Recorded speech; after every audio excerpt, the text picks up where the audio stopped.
मेरे प्रिय बच्चे, सुनो। आज का जो संदेश मैं तुम्हें दे रहा हूं वह तुम्हारी जिंदगी की दिशा बदलने वाला है। आज की दुनिया में इंसान सबसे ज्यादा जिस चीज से जूझ रहा है वह है भीतर का अकेलापन। भीड़ में रहते हुए भी मन खाली रहता है। बातें बहुत होती हैं लेकिन सुकून नहीं होता। दिन भर खुद को संभालते संभालते इंसान इतना थक जाता है कि रात को बिस्तर पर लेटकर भी मन शांत नहीं होता। आंखें बंद होती हैं लेकिन विचार बंद नहीं होते। यह कोई सामान्य थकान नहीं है। यह उस आत्मा की थकान है जो बहुत समय से अनदेखी की जा रही है। अधिकतर लोग इस अवस्था को स्वीकार नहीं करते। वे खुद से कहते हैं कि सब ठीक है, बस थोड़ा समय खराब चल रहा है। कोई खुद को और मजबूत दिखाने की कोशिश करता है, कोई मुस्कान ओढ़ लेता है, कोई हर दर्द को मजाक में टाल देता है। लेकिन भीतर जो खालीपन बन चुका होता है वह चुपचाप बढ़ता रहता है। क्योंकि आत्मा को बहलाया नहीं जा सकता, उसे सुना जाना जरूरी होता है। ऐसे ही किसी शांत क्षण में जब मन बहुत थक चुका होता है तब महादेव का नाम अपने आप भीतर गूंजने लगता है। बिना किसी कारण के, बिना किसी विशेष नियम के। यह कोई आदत नहीं होती, यह भीतर की तैयारी का संकेत होता है। शिव का नाम तभी आता है जब आत्मा उसे स्वीकार करने के लिए तैयार होती है। शुरुआत में नाम जप आसान नहीं लगता। मन बार बार भटकता है। विचार कहते हैं, इतनी बार नाम लेने से क्या बदल जाएगा। लेकिन शिव का मार्ग प्रश्नों से नहीं, भरोसे से खुलता है। नाम जप कोई दबाव नहीं डालता, वह मन को धीरे धीरे थाम लेता है।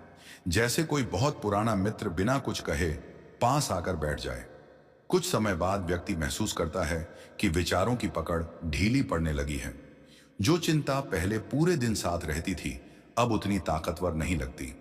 दुख आता है लेकिन मन में स्थायी घर नहीं बना पाता। यह वही क्षण होता है जब साधक को पहली बार भीतर की हल्की सी शांति महसूस होती है। जो व्यक्ति लगातार शिव नाम से जुड़ा रहता है उसके भीतर एक गहरी स्थिरता जन्म लेने लगती है। जीवन की समस्याएं अचानक खत्म नहीं होती, लेकिन उनसे डर कम हो जाता है। पहले जो बातें मन को तोड़ देती थीं, अब वही बातें सोचने की समझ देती हैं। प्रतिक्रिया की जगह मौन आने लगता है। यही मौन साधना की असली पहचान है। इस भीतर के परिवर्तन का असर शरीर पर भी दिखने लगता है। सांसें अपने आप गहरी और शांत होने लगती हैं। चेहरे पर खिंचाव कम होने लगता है।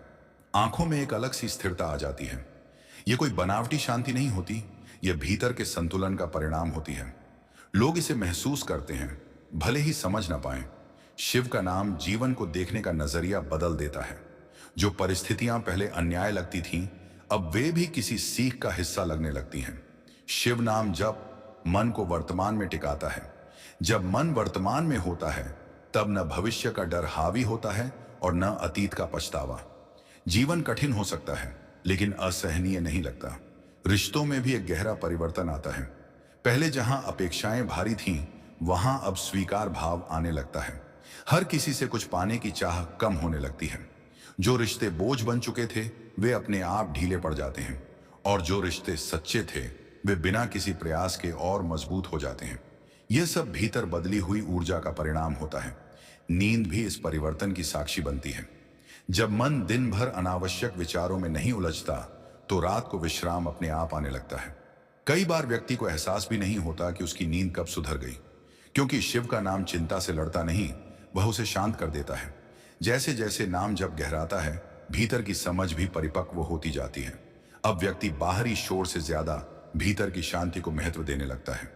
कौन सा रास्ता सही है और कौन सा नहीं, यह समझ तर्क से नहीं, अनुभव से आने लगती है। यही वह अवस्था है जहां जीवन के निर्णय सहज हो जाते हैं। शिव का नाम भीतर जमी पुरानी थकान को भी बाहर लाता है। पुराने डर, दबे हुए दुख, अनकहे भाव, ये सब धीरे धीरे उभरते हैं और फिर हल्के होकर विदा हो जाते हैं। कभी कभी आंखें नम हो जाती हैं, लेकिन यह कमजोरी नहीं होती, यह भीतर के बोझ के उतरने का संकेत होता है। एक समय ऐसा आता है जब इंसान खुद से कहता है, मैं पहले जैसा नहीं रहा। जीवन अब बोझ नहीं लगता, हर अनुभव साधना बन जाता है। सुख में कृतज्ञता आती है और दुख में गहराई।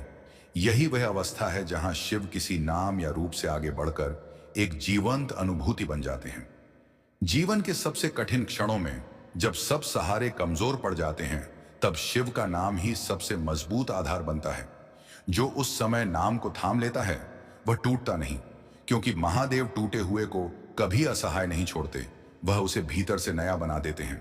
और अंत में एक बात हमेशा याद रखना, अगर आज आप शिव का नाम ले पा रहे हैं तो यह केवल आपकी कोशिश नहीं है, यह भी एक कृपा है। हर किसी को यह मार्ग नहीं मिलता। अगर यह नाम आपके जीवन में आया है तो समझिए आपकी आत्मा को उसका सच्चा आश्रय मिल गया है। बस इतना ही। शिव का नाम कोई साधारण शब्द नहीं है, यह मन का विश्राम है, आत्मा का घर है।